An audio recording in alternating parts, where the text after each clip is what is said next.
Assalamualaikum warahmatullahi wabarakatuh. Perkenalkan, nama saya Dia Meliana. Saya dari kelas MA 21C03. Di sini saya akan memaparkan tentang teori dan implementasi komunikasi dan negosiasi bisnis di dalam kehidupan sehari-hari. Di sini sudah ada materi yang telah saya paparkan. Di sini ada pengertian mengenai komunikasi bisnis. Sebelum ke komunikasi bisnis, kita harus tahu dulu apa sih itu komunikasi. Nah, komunikasi itu merupakan proses di mana kita menyampaikan informasi, ide, pikiran, dan perasaan antara individu atau kelompok melalui menggunakan pesan yang kita pahami bersama.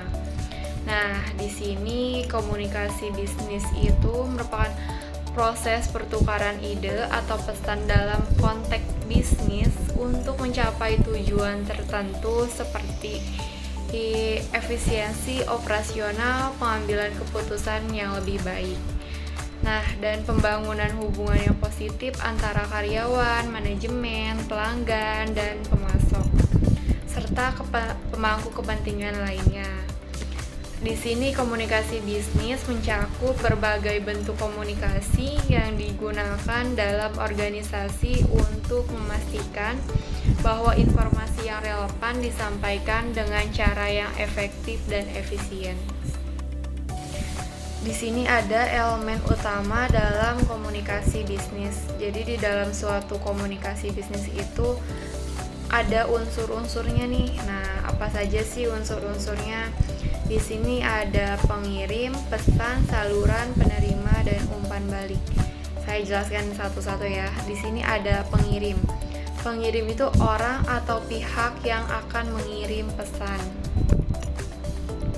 Atau suatu individu atau organisasi yang memulai komunikasi dengan menyampaikan pesan. Pengirim itu bertanggung jawab untuk memastikan bahwa pesan yang dikirim itu jelas dan padat serta mudah dipahami oleh penerimanya. Nah, di sini juga ada pesan. Apa sih yang mau kita sampaikan? Yaitu merupakan informasi yang akan dikirimkan, atau merupakan ide atau keinginan yang ingin disampaikan nih oleh pengirim kepada penerima. Pesan ini bisa berupa lisan, tulisan, ataupun nonverbal. Selain itu, di sini ada media atau saluran. Media ini atau cara penyampaian pesan verbal, tertulis, visual. Maksudnya, di sini adalah saluran yang digunakan untuk menyampaikan pesan dari pengirim ke penerima. Contohnya tuh saluran komunikasi meliputi email, telepon, rapat, tatap muka, media sosial, atau laporan tertulis. Di sini juga ada penerima. Penerima tuh orang atau pihak yang menerima pesan.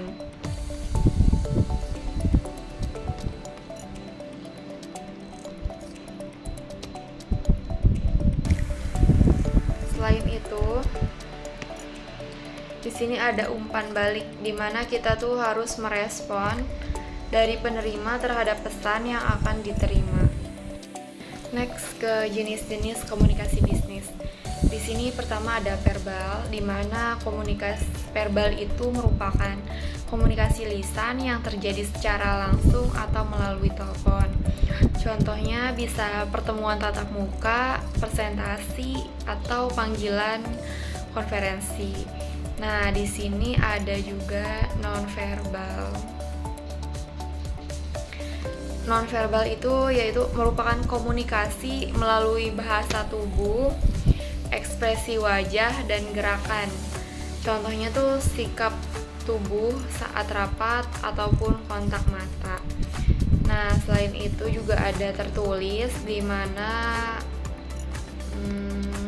di sini tuh merupakan komunikasi yang menggunakan teks tertulis. Jadi kita menyampaikan pesan melalui tulisan, baik itu email, laporan, ataupun memo atau surat. Di sini juga ada visual, di mana visual itu merupakan komunikasi yang menggunakan gambar atau visual termasuk seperti diagram, grafik, ataupun berupa video. Next, di sini ada teori komunikasi bisnis, di mana teori ini ada teori Shannon-Weaver, di mana dia mengemukakan bahwa teori komunikasi bisnis itu merupakan model komunikasi linear dengan elemen yaitu pengirim, pesan, saluran, penerima, umpan balik, dan gangguan seperti yang sudah saya jelaskan di slide yang sebelumnya. Nah, di sini juga ada teori SCRAM, yaitu teori komunikasi bisnis ini merupakan model komunikasi interaktif yang menekankan pada proses umpan balik. Jadi dia lebih menekankan respon atau umpan baliknya. Nah, sedangkan menurut teori Berlioz ini yaitu model SMCR yang menekankan pentingnya elemen-elemen ini di dalam proses komunikasi.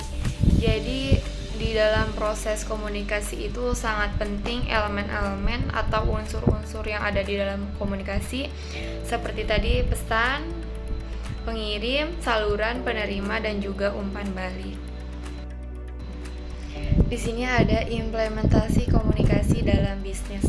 Di sini ada keterampilan mendengarkan, di mana kita harus mendengarkan secara penuh dan dengan perhatian untuk memahami pesan yang akan disampaikan oleh orang lain. Lalu di sini ada kejelasan dan ketetapan, di mana kita menyampaikan informasi dengan bahasa yang mudah dipahami dan langsung ke inti masalahnya. Nah, selain itu di sini ada pemilihan media. Kita harus memilih media komunikasi yang sesuai dengan situasi dan pesan yang ingin disampaikan.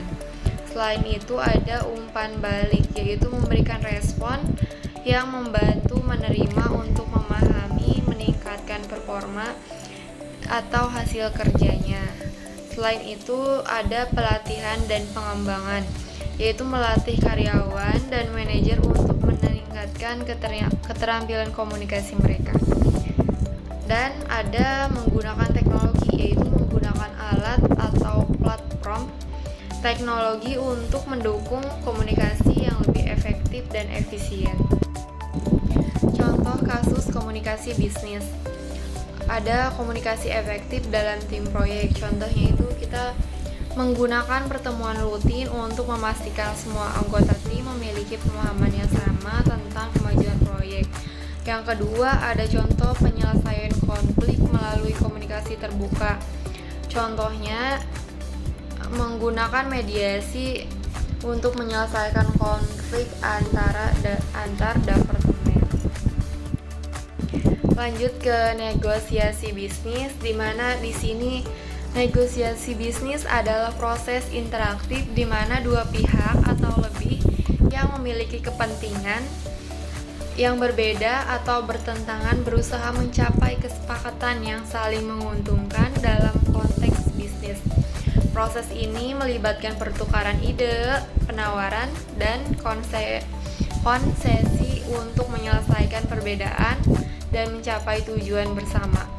Negosiasi bisnis ini adalah keterampilan penting yang digunakan dalam berbagai situasi termasuk penjualan, pembelian, kemitraan, dan pengelolaan hubungan kerja. Tujuan negosiasi bisnis. Negosiasi bisnis memiliki berbagai tujuan yang berfokus pada pencapaian hasil yang saling menguntungkan bagi semua pihak yang terlibat. Berikut adalah beberapa tujuan utama di dalam negosiasi bisnis. Nah, di sini pertama tujuannya itu untuk mencapai kesepakatan yang saling menguntungkan, yaitu dengan cara mencari solusi yang memberikan manfaat bagi semua pihak yang terlibat. Selain itu di sini untuk mengurangi biaya dan memaksimalkan penggunaan sumber daya melalui kesepakatan yang efisien.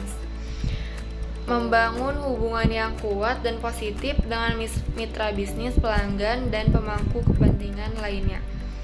Dan juga menyelesaikan perselisihan atau konflik yang muncul dengan cara yang konstruktif dan efektif. Next, tipe-tipe negosiasi. Di sini ada 3 tipe, yaitu pertama distribusional, integratif, multi pihak. Di sini distribusional itu merupakan fokus pada pembagian keuntungan yang terbatas, sering disebut dengan win-loss. Nah, integratif yaitu mencari solusi untuk menguntungkan semua pihak, sering disebut sebagai win-win. Nah, selain itu ada multi pihak, yaitu melibatkan lebih dari dua pihak dengan kepentingan yang berbeda. Nah, di sini ada teori negosiasi bisnis. Ada teori permainan atau game teori, yaitu teori permainan adalah kerangka matematika untuk memodelkan situasi di mana pemain membuat keputusan yang memenuhi hasil untuk semua peserta dalam konteks negosiasi. Teori permainan membantu menganalisis strategi yang digunakan oleh para negosiator. Di sini ada BATNA, yaitu BATNA adalah alternatif terbaik yang dimiliki oleh pihak negosiasi jika kesepakatan tidak tercapai. Mengenai BATNA memberikan kekuatan tambahan dalam negosiasi. Selain itu di sini ada ZOFA, yaitu ZOFA adalah rentang di mana kesepakatan yang saling menguntungkan dapat dicapai antara pihak-pihak yang bernegosiasi. Ini adalah ruang di mana kepentingan kedua belah pihak berpotongan. Nah, ada implementasi negosiasi di dalam bisnis, yaitu pertama kita harus persiapan, yaitu mengumpulkan informasi tentang pihak lain, memahami kepentingan mereka, menentukan tujuan yang ingin dicapai, dan mengembangkan strategi negosiasi. Selain itu ada strategi, yaitu kita menyiapkan strategi atau mengidentifikasi alternatif terbaik yang tersedia jika negosiasi gagal mencapai kesepakatan. Dan yang paling penting adalah komunikasi, yaitu memulai negosiasi dengan pendekatan yang ramah dan profesional serta menetapkan nada positif untuk diskusi. Teknik negosiasi yang efektif. Pertama, kita harus melakukan pendekatan kolaboratif, mencari kepentingan bersama dan solusi yang saling menguntungkan. Kedua, yaitu penawaran dan permintaan, menyeimbangkan permintaan dan penawaran untuk mencapai kesepakatan. Ketiga, yaitu kompromi, mencari titik tengah yang dapat diterima oleh semua pihak. Di sini ada contoh kasus dalam negosiasi bisnis. Negosiasi kemitraan strategis. Situasinya yaitu PT CHI dan PT JKL ingin bekerja sama mengembangkan produk yang berbasis AI. Nah, langkah-langkahnya pertama persiapannya kedua perusahaan meneliti pasar dan menentukan kepentingannya masing-masing. Yang kedua ada pembukaan, yaitu pertemuan untuk menyampaikan visi produknya. Yang ketiga penawaran dan konsesi, yaitu PT CHI menawarkan pendanaan untuk 60% keuntungan, PT JKL minta 50-50 dan hak jual di Asia. Nah, dari kesepakatannya keuntungannya dibagi 50-50. Jadi PT JKL dapat hak eksklusif di Asia. Hasil produk diluncurkan dengan sukses, kedua perusahaan meningkatkan pendapatan dan pangsa pasarnya. Selain itu, di sini ada contoh komunikasi dan negosiasi dalam kehidupan sehari-hari. Negosiasi itu kan merupakan suatu proses di mana dua pihak atau lebih dengan kepentingan yang berbeda mencari kesepakatan yang saling menguntungkan. Contohnya tuh di tempat kerja, negosiasi gaji dan bonus dengan atasan, membahas jadwal kerja yang fleksibel dengan manajer. Nah, selain itu ada juga di rumah. Di rumah itu menentukan alokasi anggaran keluarga dengan pasangan. Membuat kesepakatan tentang tugas rumah tangga dengan anak-anak. Sedangkan dalam lingkungan sosial, yaitu seperti menegosiasi harga saat membeli barang di pasar, menentukan tempat makan saat berkumpul dengan teman-teman. itu merupakan salah satu contoh dalam negosiasi dalam kehidupan kita sehari-hari.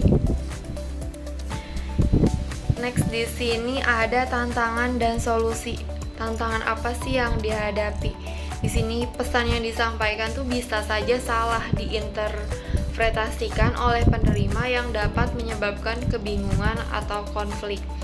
Nah, solusinya gimana? Yaitu dengan menggunakan bahasa yang jelas dan sederhana, mintalah umpan balik untuk memastikan pesan itu dipahami dengan benar, dan gunakan teknik parafrase untuk memastikan pemahaman yang benar.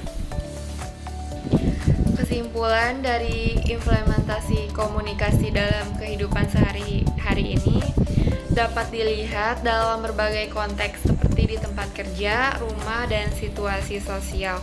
Keterampilan yang diperlukan meliputi kemampuan menyampaikan pesan dengan jelas, mendengarkan aktif, memahami perbedaan budaya, dan menjaga konsistensi.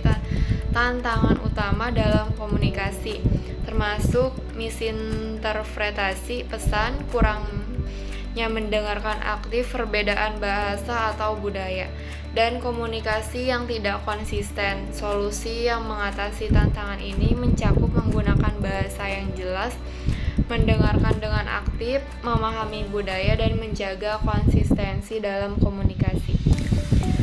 Sekian presentasi dari saya, kurang lebihnya mohon maaf. Wassalamualaikum warahmatullahi wabarakatuh.